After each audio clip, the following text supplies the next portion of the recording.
My husband's estate of $80 million as well as this house will be passed down to me. We don't have any children, so everything is mine. My sister-in-law speaks with such triumph. And my name is Emma, a 45-year-old part-time worker. My husband and I have two sons, a senior and a sophomore in high school. My eldest son is taking the college entrance exam this year. He aspires to be a lawyer and has been studying diligently. He has wanted to be a lawyer since he was a small child, possibly influenced by my older brother Oliver. My brother is a lawyer, and about a few years ago, he established a law firm and even had a few lawyers. My eldest son, who had grown up watching my brother do this, loved to study and always got good grades, even in elementary school. When my brother had heard that my eldest son wanted to be a lawyer, he was overjoyed and encouraged him. My eldest son told my brother whenever they meet, "I will be a lawyer like you, uncle." My brother chuckled as he responded, "Hurry up and become a lawyer and follow in my footsteps." When my brother, who was married but had no children, came to visit us, he gladly plays with my sons and spoils them. My brother's wife was 10 years younger than him. She was an eccentric, or rather a difficult woman who never visited our house, so we never really spoke to her. My brother and I lost our parents when we were young. So when I was about to get married, my brother took place as a parent, and after I married, he married as well. My husband and I were relieved when we knew that my brother was planning to marry a young woman, but when we actually met his fiancée, I was surprised at how grumpy she looked. We were expecting a happy faces because she was about to marry my brother, but she looked at us with a sulky look. I said, "You two are great together," in front of my brother and his fiancée, but I told my true feelings when I returned home and was alone with my husband. I was curious as to why she appeared so unhappy after the marriage was finalized. My husband seemed to agree with me and responded concernedly, "She wasn't a particularly pleasant bride." It can't be helped what we care. My brother married his 10-year younger fiancée. Shortly before they got married, my brother bought a house, so my husband and I took our children and visited them to celebrate. The house was magnificent and astonished me, as expected of my brother because he runs a law firm. But we did not see my sister-in-law, so my husband jokingly said to my brother, "Has your wife already left you?" My husband was obviously joking, but seeing my brother's stern expression, my husband and I became nervous. According to my brother, whenever there is something, sister-in-law returns to her parents' house. Today was their mother's birthday, so she is staying over to celebrate. My husband's shoulders slumped, thinking he had said a bad joke. Suddenly, my brother asks us with a straight face, "If I ever can't have children, can I adopt one of your children?" I thought my brother was joking, saying something like that, but he looked serious. I couldn't answer his unexpected suggestion, but my husband laughed and replied, "We don't know what the future holds, so let's discuss it when it happens, okay? If you are okay with our children, you are free to adopt whichever you want." My husband didn't seem to take it seriously and dismissed it, but I was concerned about the adoption, and more importantly, that my brother and his wife were not getting along. It wasn't my place to intervene because it was their problem, but I was concerned. After that, when we visit my brother's house, or he come over to our house, it was always just him. My sister-in-law never showed up. My brother also never mentioned her, so I avoided asking him about her. They had been married for more than 10 years, and I have almost been forgotten about her existence. This year, my eldest son was accepted into his dream law school. My brother brought up about adoption again, when he came to our house to celebrate my son. Like I said before, "Would you allow me to adopt either of your kids?" he asked. My brother and his wife were unable to have children, and so he asked the question once more. They had just gotten married the last time we discussed it, so there was no sense of hurry, but this time my brother seemed serious. Nonetheless, my husband appeared to take it lightly and responded quickly, "Would you prefer to have our eldest son since he aspires to be a lawyer?" My husband said it so simply, but I was cautious, because it is a major life-changing decision for our sons. Though they were going to be adopted, they would be with my brother. It is their uncle, so my sons would be fine, but I was worried about my sister-in-law. I was concerned that she would mistreat my son, who were not her biological child, so I asked my brother, "Is your wife in favor of adopting?" My brother replied with a sour smile, "Don't worry about her. We've already discussed it." I was relieved to hear that they had already discussed it, but I couldn't make up my mind right away, so I decided to discuss it with my two sons and then make a decision. They are already in high school, so I wanted them to make their own decisions. We didn't go any further that day, but a few days later, I got a call from my brother's lawyer's office. They said he had collapsed. I rushed into the hospital. I found the staffs from the law firm waiting for him with worried expressions. My brother had a stroke at work and was rendered unconscious. After I arrived, the law firm staff left. They also said that they couldn't reach my sister-in-law. I called the landline, but she didn't answer, and I didn't have her cell phone number. My husband and my second son later arrived, but I really couldn't reach my sister-in-law. My second son eventually discovered a smartphone among my brother's belongings. We unlocked it and began looking up for her number. She answered angrily when I called using that phone. "I told you not to call again. I will sue you." I began to speak while she was yelling in a terrible tone. "It's Emma, Oliver's sister. My brother passed out and was taken to the hospital." Then she started talking gently when she realized it's me on the phone. "I'm so sorry. I thought it was Oliver. You said he collapsed?" I told her about my brother's condition and which hospital he was taken to, but she responded happily. "I can't go to the hospital right now because I have things to do, but please notify me as soon as you hear anything." She then hung up the phone. I wondered if she had more important things to do now, even her husband is sick. Now that we know my sister-in-law cannot be any help, we decided to take care of my brother. Since my eldest son had finished his university entrance exams, and he was relaxing at home most of the time, he visited my brother every day on my behalf. My brother never regained consciousness and remained in critical condition, but my sister-in-law never called nor visited the hospital. About a week after my brother was hospitalized, I called my sister-in-law again. She answered the phone quickly and gleefully. "What's the matter? Did he die?" I wanted to yell at her for being so rude, but I responded quietly. "He is still alive. Why don't you visit the hospital?" She retorted as if she irritates me while I hold back my rage.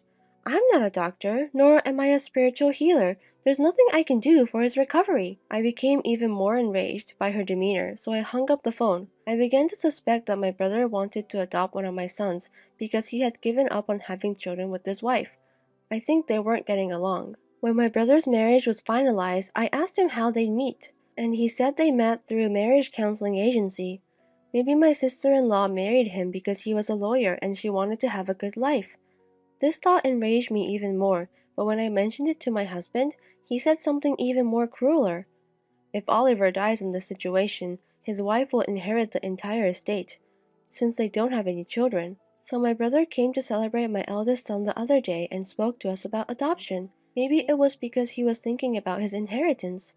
I wish I could have decided at that time, but there was nothing I could do. After my brother left that day, I casually mentioned it to my two sons, and my second son told me that he would be happy to be adopted. Unlike my eldest son, my second son has no goals at the moment. He appears to believe that if he is adopted by Oliver, he will have an easy life. I expected the first son, who looks up to his brother, to want to be adopted as well, but the answer surprised me. "I don't want to be adopted, because as the eldest son, I will take care of you, Mom and Dad." I was overjoyed, but I also knew that my eldest son, who aspired to be a lawyer, was the right one to be adopted by. I was disappointed that I can't complete the adoption process on behalf of my unconscious brother. I do not want my brother's inheritance, but I also do not want to give even a penny of his property to my sister-in-law, who appears to be awaiting his death. I could only hope for my brother's recovery, but he never recovered. My brother passed away a few days later, and I had no choice but to contact my sister-in-law. "My brother recently passed away. Can we do a funeral?" My sister-in-law, who had been waiting the news of my brother's death, responded cheerfully. "Everything is up to you. Please do not appoint me as a pallbearer. I don't want to deal with any formalities." "You—" When I was about to lose it, she quickly hung up the phone. After all, my husband and I planned the funeral.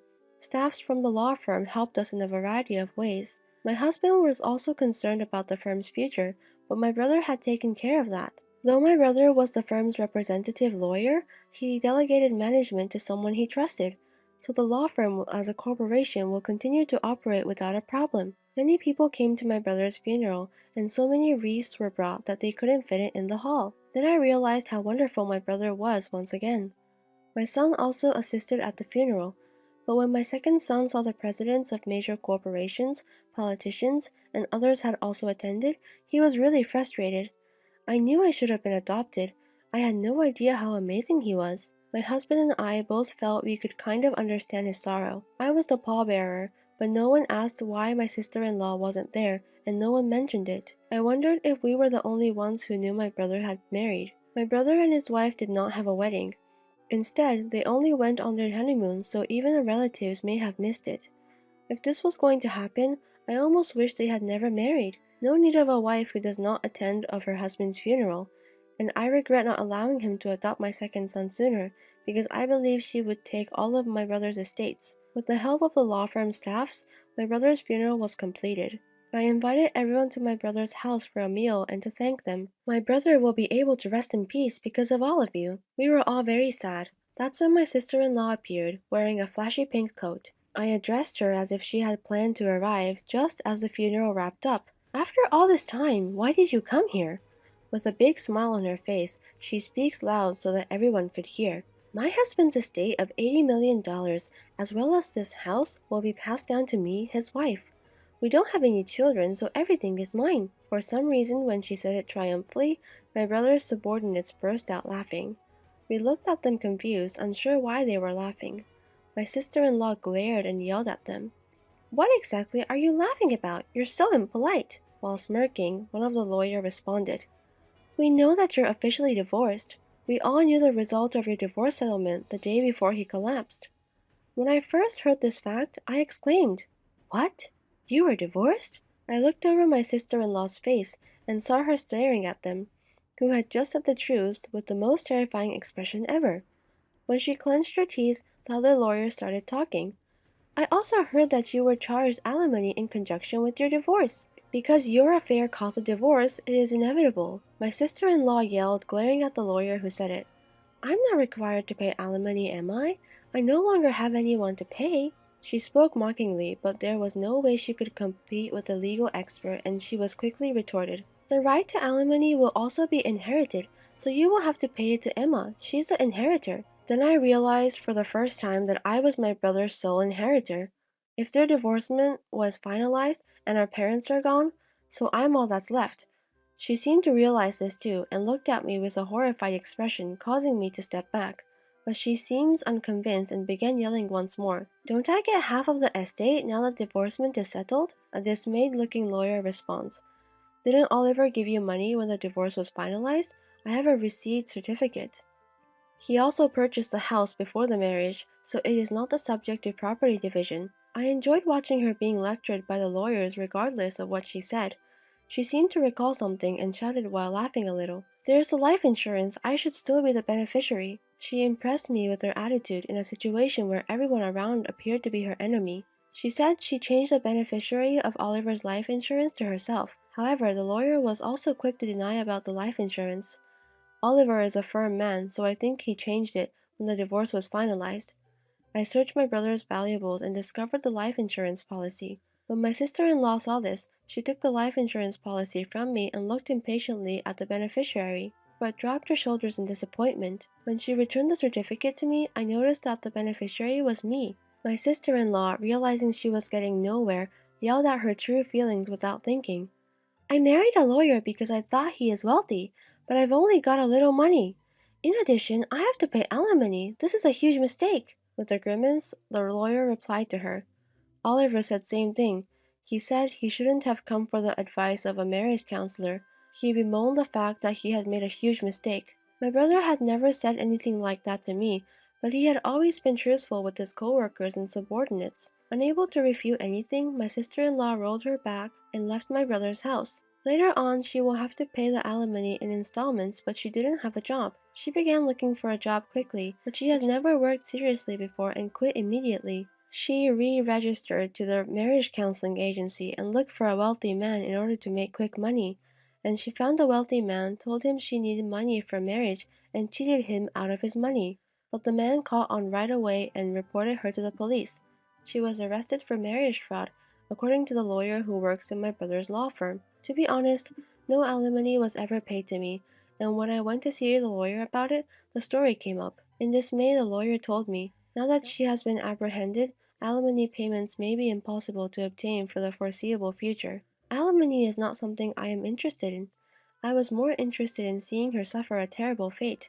I believe my brother would agree, so I would like the police to investigate thoroughly her other crimes, etc., and charge her as a felon in court. My family moved into a house that my brother had left behind after unexpectedly inheriting his property. My husband and sons were ecstatic to be able to live in a big house after previously living in an apartment. My eldest son is studying law harder than ever before. He observed his brother's colleagues and subordinates lawyers, arguing with his sister-in-law, which made him yearn to be a lawyer. Though he was never adopted by, I hope he will carry on my brother's legacy and become a great lawyer like him.